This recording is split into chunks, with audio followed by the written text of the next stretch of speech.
Selamat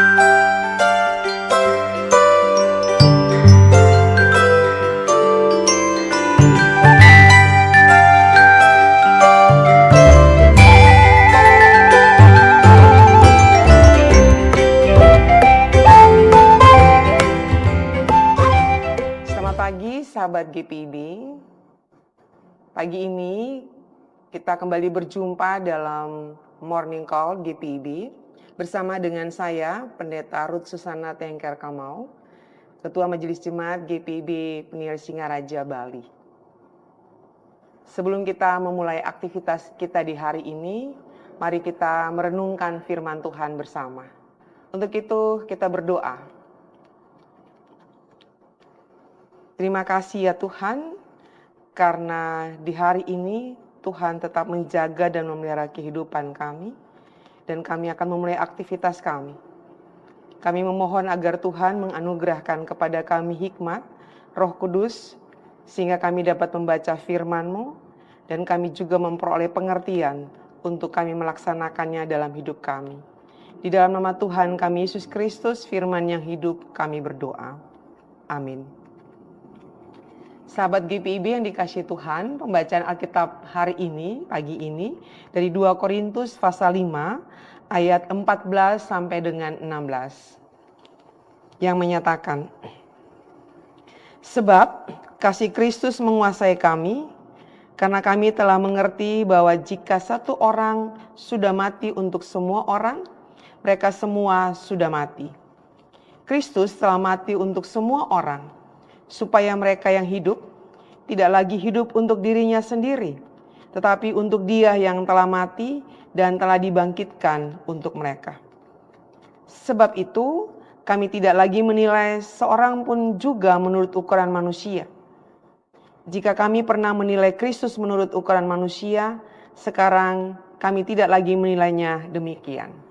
Demikian pembacaan firman Tuhan.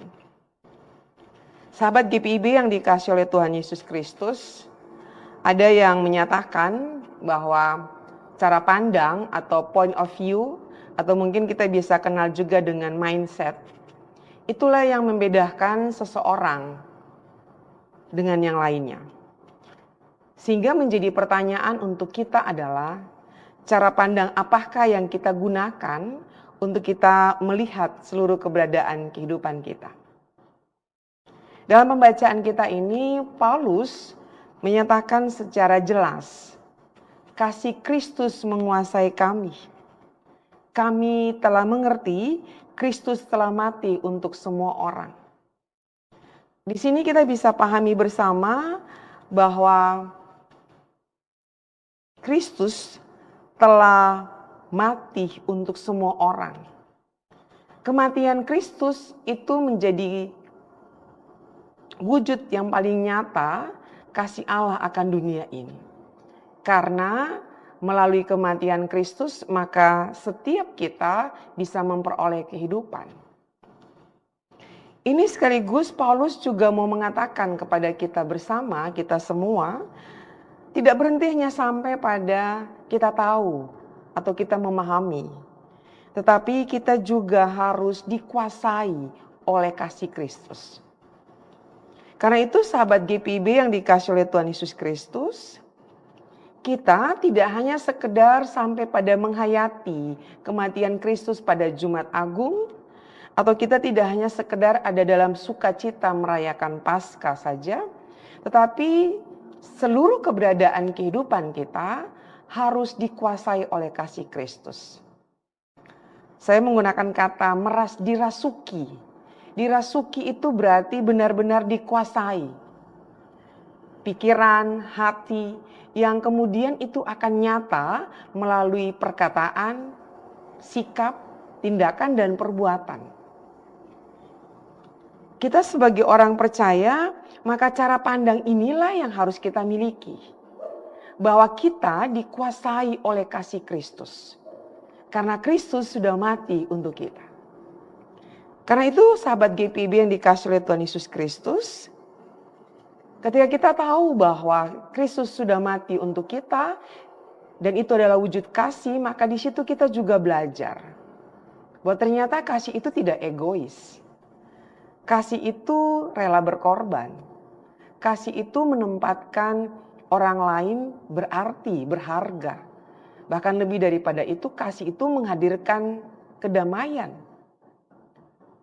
Sehingga jika kita bersama mengimani, sebagaimana firman yang disampaikan melalui Paulus, bahwa kita dikuasai oleh kasih Kristus, maka Bapak, Ibu, Saudara, serta saya, di dalam seluruh gerak kehidupan kita, harus nyata kasih Kristus. Kita menjalani kehidupan ini, yang di dalamnya kita juga mengetahui, menyadari bahwa kehadiran kita harus juga menjadi pelayan, pendamaian bagi seluruh ciptaan.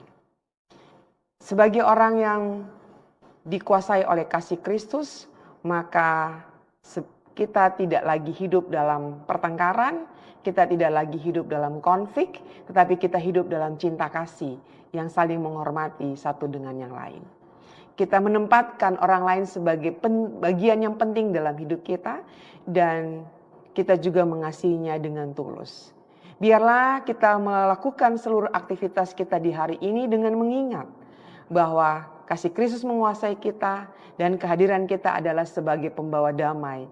Bukan hanya untuk diri kita, sesama, bahkan seluruh ciptaan, berarti termasuk alam semesta. Tuhan memberkati kita semua. Amin. Mari kita berdoa.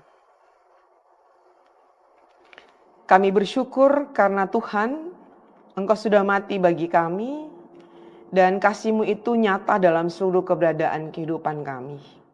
Biarlah kasih-Mu yang besar dan dahsyat itu menguasai, merasuki hati dan pikiran kami semua sebagai orang yang percaya kepada Tuhan.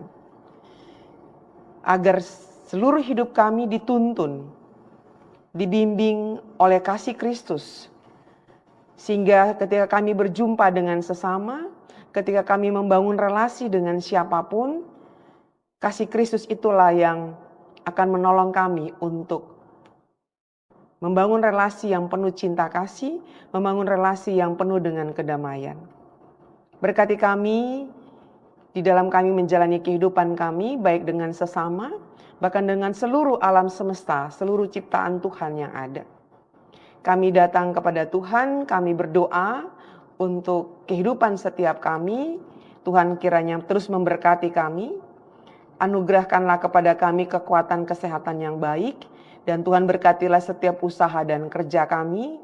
Dan itu menjadi berkat bagi kami, bahkan juga menjadi berkat bagi banyak orang untuk kemuliaan Tuhan. Kami berdoa bagi Fungsionaris Majelis Sinode GPIB yang ke-22, Tuhan berkati seluruh karya pelayanan yang dilaksanakan. Tuhan juga anugerahkan hikmat, kekuatan, dan kesehatan yang baik. Kami berdoa untuk seluruh tim morning dan night call. Biarlah kasih Tuhan juga tetap ada bersama-sama. Dan melalui kegiatan ini, biarlah firman Tuhan terus disampaikan. Banyak orang terus merasakan kasih Tuhan dan dikuatkan untuk melanjutkan seluruh kehidupan. Terima kasih Tuhan, kami serahkan seluruh hidup kami kepadamu, biarlah Tuhan terus menyertai dan memberkati kami. Di dalam nama Tuhan kami Yesus Kristus, kami berdoa dan memohon kepada Bapa di sorga. Amin. Selamat beraktivitas, biarlah kasih Tuhan Yesus Kristus tetap menyertai kita semua. Selamat pagi.